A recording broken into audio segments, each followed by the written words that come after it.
Yeah, this is Bus Obayomi. Yeah. You're running for Gilbert Gilbert Town Town Council. Council. Yeah. Yes, correct. So how'd you get involved in all that? No, I think that's a good question. First of all, I want to thank you for inviting me to be part of this and just doing the podcast with you as well. So it's always good. I'm always passionate connecting with, you know, just a different generation of people and talk about our, politics and technology, whatever we want to talk about. But hey, nice to meet all of you guys. Um, so I ran before. Okay. So I ran 5 years ago for Gilbert Town Council, and a lot of it is really from a place of passion for the community. I've been in Gilbert for almost 15 years, and I was living in Phoenix, and then I moved to Gilbert, and I chose Gilbert because it was the best place to raise a family. Oh, sure. And I Yeah, I got love it. married. Yeah, my kids and everything else. But I've always been interested in local government. I've always believed that politics is local, Hmm. and my background, I love to say like public service is in my blood. So I studied political science for undergrad. I thought I was going to go to law school until a professor told me if you want to serve the masters, you're probably not going to make a lot of money. And then I have my master's in international relations. But my passion for Gilbert is the fact that Gilbert is growing. I see it as a community where anybody that comes into Gilbert will be able to find their place and see it as a community they can live in. And it's just a sense of call as well. So a sense of call to serving my local Yeah, community. totally. So that's one of the driving point of. I can list so many other things that we can talk about, but I think all that just to connect the dot is a sense of service and call to serve the local community. You know, Yeah, yeah, totally. Yeah, yeah. definitely. How long have you been in Gilbert for?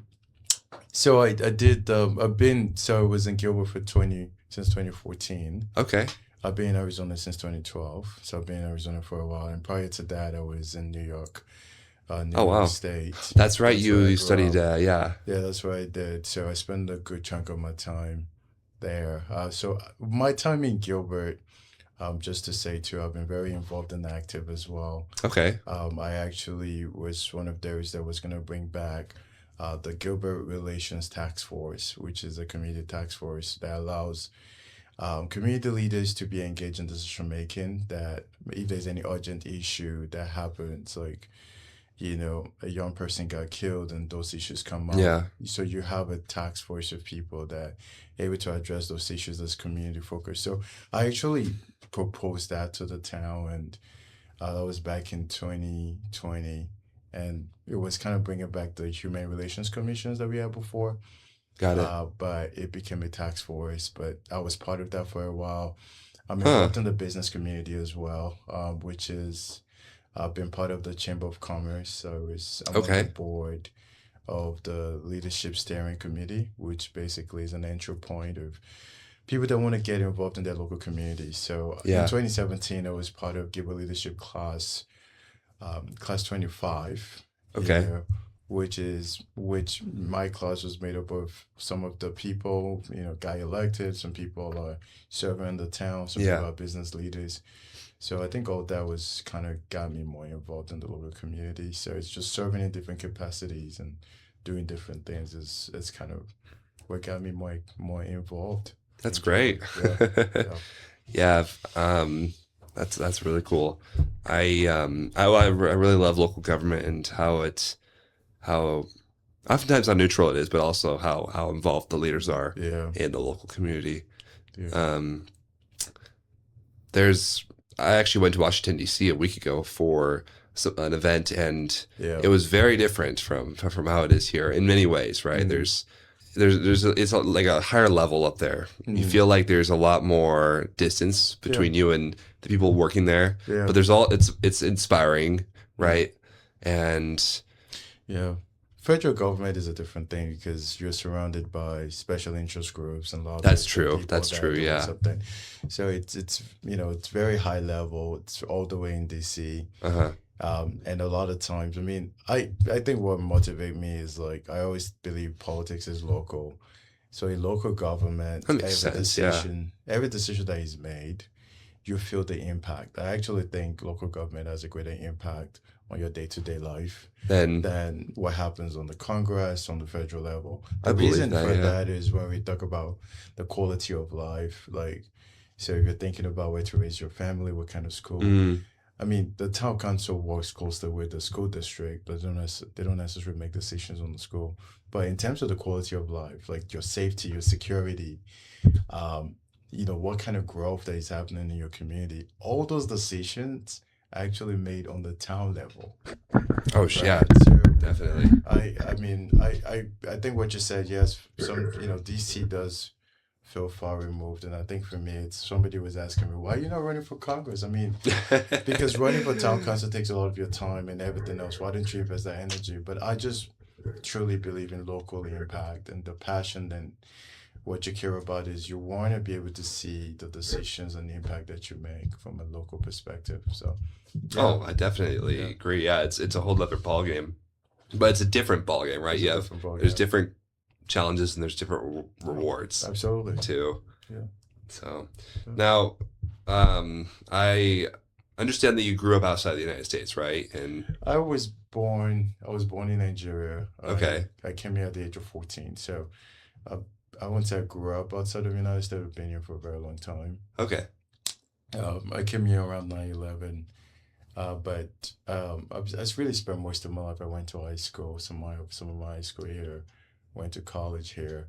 But I think it's good to be able to compare my experiences, time in Nigeria and time in America as well, because I still have memories of what it's like there. But the opportunities that we have and be able to grow up, I spent a lot of my time and develop the skill, the the life skills, and also the experience that I've acquired. I mean, it's all been in the United States. So, but it's good to compare and contrast both and see what life is worth. But yeah, of course, yeah, kind of both. uh, Combination of both nations. sure. Well, what have you like? What did you learn from your experiences there that you like to apply in government here, Um. and even work daily life? Yeah. Yeah. I mean, it's. I think I mean, one thing for sure is, you know, um, you see what is like in terms of people trying to survive with no proper amenities or infrastructure, right? Right. I mean, you've been in Chile, you've seen all the places. Even Chile is a little bit more developed. I do think that you kind of just a lot more, you know, grateful that you have all the right infrastructure for you Right. to thrive and succeed. I do think that we have all the tools and resources that we need for us to succeed and thrive here in America, where some other countries don't have those infrastructures. Right. But one thing you learn is resiliency. You learn to be resilient Oh, in sure, life, sure. and mostly because when I was a lot younger, my first exposure to politics, I remember my dad actually ran for office when I was younger, back in Hmm. Nigeria, back in the 90s, early 90s. And back then, the party wasn't the party like the people within the state he was in were in support of. So they were literally killing people that were part of their parties.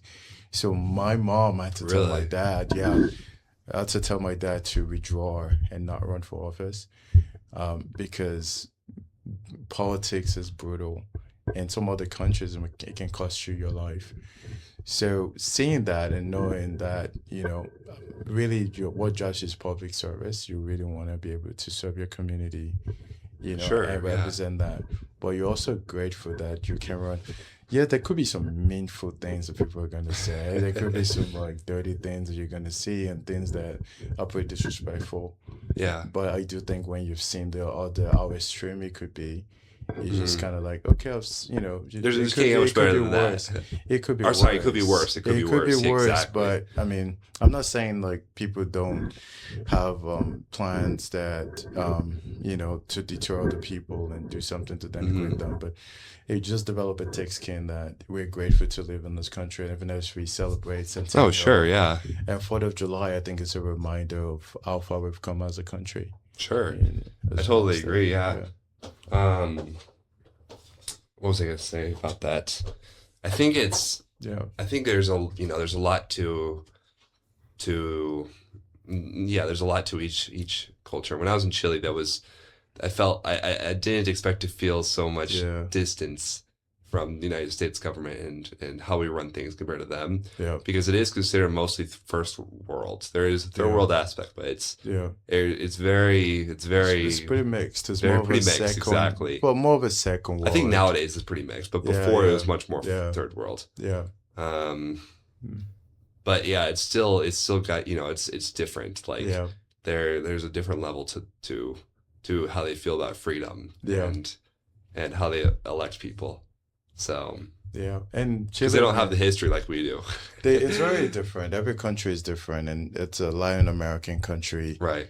They have their heritage. Spain has a huge impact on Chile. Uh-huh. You have the indigenous people, with a small population of Chile, and you Right. probably see that.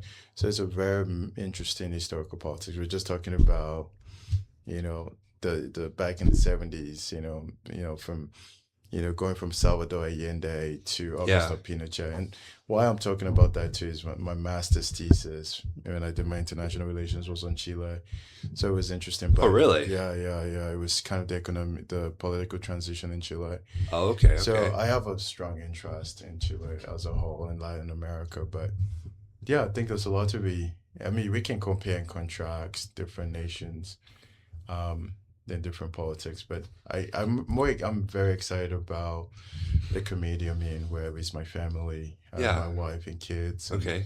make a home. And I do think what makes Gilbert, very distinct, especially with the World Cup going on right now, is the fact that there are people around us that they have history. They come from, they've been in Arizona for a very long time, or their ancestries, but people have something they care about, or special or connections. And I do think it's good for people to take pride in their Oh, origin sure, sure. and Yeah. experiences that they have. And Uh-huh. I truly believe Gilbert is that place where people can feel at home and feel a sense of community. Hmm. There's a lot to talk about there, but yeah. Oh, I agree. Now after your time in high school, um, you studied at a few colleges, right? And Yeah. I think the last one was Harvard Business School or Albert Kennedy Kennedy School. School. Yeah. Yeah. How was how has that influenced your Yeah, so it's amazing. I mean, I actually finished my program earlier this year. So I did an executive program at Harvard Kennedy School, which is focused on public policy and technology. Okay. And it's kind of how public policy leaders, government leaders, representatives can think about how we shape, and make policies, especially with emerging technologies. And it's Yeah. one of the exciting is like some of the courses that we get to talk about Arizona and talk about emerging technology from. I mean, we talked about, um, was it TSMC's presence? Are you familiar with that? TSMC I is don't a think so. semiconductor company here, but actually, just from a semiconductor perspective, Arizona is becoming one of the most prominent places I heard about because that. Yeah. TSMC is the second largest chip manufacturer in the world. Hmm. Chip manufacturing is what you use.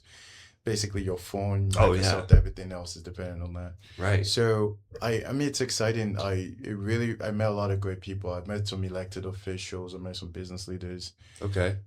Met some of the executive from NVIDIA. So you're in a classroom of people from different walks of life. Yeah, like defense ministers from other countries, like for Canada. So you are exchanging ideas with very prominent, influential individuals, and it's very interesting to compare notes to see where Uh, they are. And you also have senior security leaders in the United States. So I have to say it's a plethora of relationships and resources and connections that you make in that environment. Sometimes just even being in that classroom, like every person you meet or you connect with, are key decision makers within mhm. their field. So I think that's one of the best thing that I got out of the program. It was really good. It was a really good experience with at Albert Kennedy School. It was great. That's awesome. Yeah.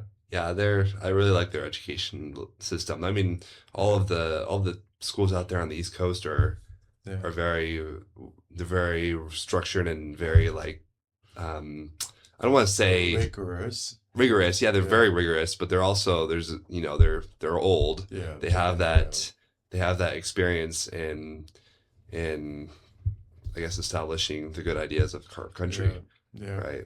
I mean, we have great ASU, you have great schools, but I mean, those places have tons of schools, and Uh-huh. I mean, obviously, Harvard is an Ivy League schools, and that includes other schools as well. But I do think a lot of it is what you make out of it, you know, the relationships that you build, and Hmm. exactly what, at the face of my life, where I'm in, is a lot of those things. How do you turn into practical steps? You know, I Right. could talk about the building bridges that I'm doing, the nonprofit that I am actually leading in Really? Arizona. Yeah, so I started Building Bridges Leadership Foundation, Okay. and basically the different aspect of building bridges. One aspect is developing an AI ecosystem, just the way what Quiddy is doing, but also looking at building an AI integrated K to 12 education, Okay. you know, as well. So you take all this practicality, and what I got from Harvard was understanding the guardrails. Yeah. So, what are the policies around emerging technologies where we're going to be a couple of years from now? And what are other aspects that we're not thinking about? We talk about chip manufacturing, semiconductors. Right. Those are emerging technologies right within our state. Uh-huh. And there are elements that actually require that we don't have in the United States, that are mostly in Taiwan and Hmm. China, the core element. But I just think knowing the ecosystem well, that's one of the benefits. So it was good, and I do think a lot of what I got is how do I practicalize the knowledge that I've acquired from Harvard? How do I bring it back to Right. Right. local presence, local impact? And that's what building bridges is all about. Building bridges leadership is leadership, empowering the new generation of people Hmm. and connecting them with, just really connecting the dot from the public private sector and raising the Hmm. next generation of leaders. So simply that's kind of what building bridges is, and that came, part of my Harvard ecosystem that I've been building for a while. So That's inspiring. yeah. How what is the best piece of leadership advice you've received Yeah. during your time in Yeah, school, during yeah. your time, I guess, being mentored by other people who are running Yeah. for office, whatever. Yeah, absolutely. Um, I think one of the best thing is don't lose your sense of, you know, lead lead with knowledge, but don't lose your heart, like, Okay. in the process. And when I say heart is, leadership built around the heart is a leadership built around compassion and empathy, Hmm. and I do think that it's so easy to get into positions or new leadership Yeah. and lose connection with the people that you're there to serve. So I Hmm. truly believe that leadership is about service. And one of the best things is don't lose yourself, don't change. Know why you're there, know what's driving you. And sometimes you have to keep reminding yourself, Hmm. why are you where you are at this point? What got you to this point? I write it down, and just remembering and reminding yourself constantly, and not losing the heart and compassion Yeah. of what got you into leadership. So definitely, I think that's a key element. That's my own leadership style of what I believe is lead with the heart, Okay. because that's where compassion actually lies. Yeah, that's a good point. Yeah. It's a really good point. And now there's one other actually Yeah. question. Like you've held multiple leadership positions already, and this is like an Yeah. extension of that so far. Yeah. But how would you um, say that? All right, how would you lead as a part of town council? Yeah. I, I mean, part of building bridges is like I actually do like a monthly, not every other month, like seminars where I actually connect with ASU, Chandler Gilbert Community Colleges, Okay. and provide mentoring, and really connect them with like pathway of just the direction of AI is Yeah. going, and technology as well. Um, my passion is be able to bridge different communities and different aspect, both the private sector and public sectors, Hmm. different different skill set of people, engage more with the community. So Yeah. my goal is, so I do a lot of seminars and events that allows interaction and collaboration. So my passion is continue to provide this environment where we can have dialogue Okay. and we can also address issues and bringing in the right people Yeah. and the right conversations to the table. So I lead with collaboration at the forefront, and I do that with having actionable, seminars, events, opportunities to collaborate, like what Kuwait is doing, on Wednesdays where people come together, exchange ideas and learn. But mine is basically allow the opportunity to interact and engage and ask questions and also find solutions for community issues and also provide mentorship and sponsorship as needed. So basically I lead by building bridges. And Okay. that's my motto. That's kind of the nature of my nonprofit as well. Okay. Yeah. That's great. What would you say you can do as a leader that other people can't do? What's my secret superpower? Yes. What's your secret superpower? My ability to adapt and basically go through multiple work stream of people and be able to fit in well and adapt and be and be part of it. So I don't think often you have somebody who works in the private sector and then does it well, like in technology, and then goes to public sector, be more involved, Mm-hmm. and then shows up in different communities and fit Yeah. in and adapt. So one thing I do, my superpower is ability to just connect with people and be and fit in well to every area I find myself. Whether it's like you talk about Chile, Mm. go to Argentina. I just I'm pretty adaptable in the sense that I connect with communities, I connect with different facets of society that most people don't. They basically don't move through different work stream as easily as I do and be able to do it well and adapt and connect the dots. I Okay. think that's my secret superpower. It might sound very simple, but most people live in silos. Most people live in their bubbles. They have their own echo chambers. But my ability to go to different places and say, I want to engage you where you are, Yeah. and I want to be part of what you're doing. And I want to grow with you. Sure.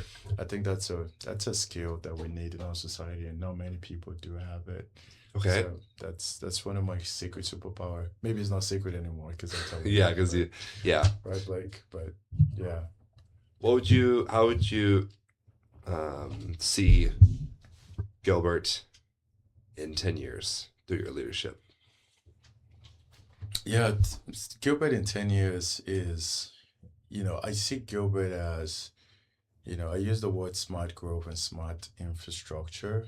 Mm-hmm. And when I use smart growth and smart infrastructure, is basically, we are basically determining what kind of growth that we're making, but we're making thoughtful growth in Okay. terms of we're deciding what kind of businesses. And not every growth is a good growth. I do think that my own leadership is every decision that we make is it's considering and bringing the constituents and our residents in the decision making. Yeah. And sometimes growth might need for us to pause and say, what are the elements of Gilbert that we want to keep? So if you ask me what kind of Gilbert I want to see the element of what historically has made Gilbert, like the culture, the community, the families, while we also prepare for the future, whether, the infrastructure and technology and whatever comes in, but there's a good balance of that. We don't have to lose the level of what has made us what Gilbert is, that family orientation, that sense of community, that people can still do. If you ask me, I want a Gilbert where you can go to a place, be in a mall, and then you can actually go to another place and go to a rodeo and still be in the rodeo. There's a good balance of growth. I see what you're saying. Yeah. And I think the good element of just, how do we keep that, do we maintain and have a good balance of that? And that's the kind of Gilbert that I would love to see and I would love to maintain is a good balance of the past, the present, and the future. Okay. Yeah. Do you like rodeos? I do like rodeo. It's funny because like there's the one in Gilbert moved to Queen Creek, and there are a lot of reasons why, and just kind of fits in the archetype of where Gilbert is. But I do think that there's room for some of the things that we care about, the Hmm. Western life and so forth. But while we still prepare for growth as well, but we just have to find a good balance of that. Yeah. Just a good balance, and you know, so that's kind of what comes to mind when I think of Gilbert. I do think that we can grow while we still consider the heritage and some of the element. Growth is inevitable. I think we all know that it's not going anywhere. Uh-huh. When people like a place and they like to move to a particular place, it's susceptible to the fact that it's going to go in a rapid growth. Right. But how do we make sure that we are very it's well planned growth? Uh-huh. It's not Yeah. just Right. a growth of everything goes. I think those are the major priorities for me as a councilman, and listen to the people and connect with my residents. I think that's my number one priority as well. Is I want to stay connected. I want people to know that I'm approachable. Hmm. I want to listen, and I want to make sure that I'm growing with my residents when they're outgrowing the residents that we're there to serve. Yeah. So Okay. That's great. Yeah, I love rodeos as well, but I usually have to go all the way to Payson to get to one. please no. Those are good rodeos, but When was the last time you were? it was actually 3 years ago, but that was Yeah, partly because I was out of the country for a while. yeah. But yeah, it's a good time. I'll tell you though, they are dangerous. I've had a few friends that have almost lost their lives in It's rodeos. a very dangerous sport. Yeah, It takes heart. I mean, for people who are doing it. But yeah. so I talk about radio from a place of where like just consider what people care about. Like how do we keep some of the elements? Hmm. Like, maybe if people want to watch radio, they can still go to Payson. We do have in Queen Creek as well. Sure, sure. But I do think that we don't have to give up everything for the sake of growth and change. We can have a balance of that. So yeah, other rodeos are good. I do. Um, and we live in the desert. So I was gonna talk about, hey, when I was in South America, I went like that was a long time ago. Went skiing on Mountain Penitentes, but Uh-huh. in Arizona we have no mountains to snow I because know. there's no snow right here, Yeah, right? there's no snow. That's the funniest part of all is there's no. Yeah. There's mountains, but you have to drive 4 hours to get to snow. So We'll go to Flagstaff or go to yeah, somewhere. Yeah. sure. Did you snowboard? I do snowboard. I love snowboarding. Yeah. Yep. At Flagstaff. So and I also go up to Nevada or not Nevada, Colorado. Colorado or Utah. Yeah. They've got some beautiful mountains up Yeah. there. So Colorado is beautiful. Yeah, I drove to my wife and I went on a road trip with my kids. So we went through. So when we drove there, we drove through New Mexico. And our way back, okay. we came back through Utah, and then we went through Moab. I'm not sure. Oh, if you're Moab. familiar. Yeah. Yep. It Yep. was one of the most amazing, interesting Was that trips. Zion National Park? Yes. Oh, that's beautiful. I love Yes. Zion. Yeah, Yes, it was amazing, but that's yeah, fantastic. it's good. Yeah. Yeah. Well, thank you so much for being on the podcast today. I appreciate Bus. the I really, invitation. yeah, it was great. I learned a lot about local government, and I think I'm excited to see how you do. Fingers crossed. I mean, elections, early ballot started on June 24th. Election day is July 21st. Okay. So, whoever's listening, I mean, yeah, we love your support. We love to earn your vote. You can always get more information about me, busforgilbert.com. And you can email me as well, info@busforgilbert. So whichever way, I'm pretty accessible, and I would love to get together Yeah. and grab coffee with anyone that would love to know more. Okay. Well, excellent. Yeah, Yeah. Thank you so much. I appreciate it. Thank you. Yeah.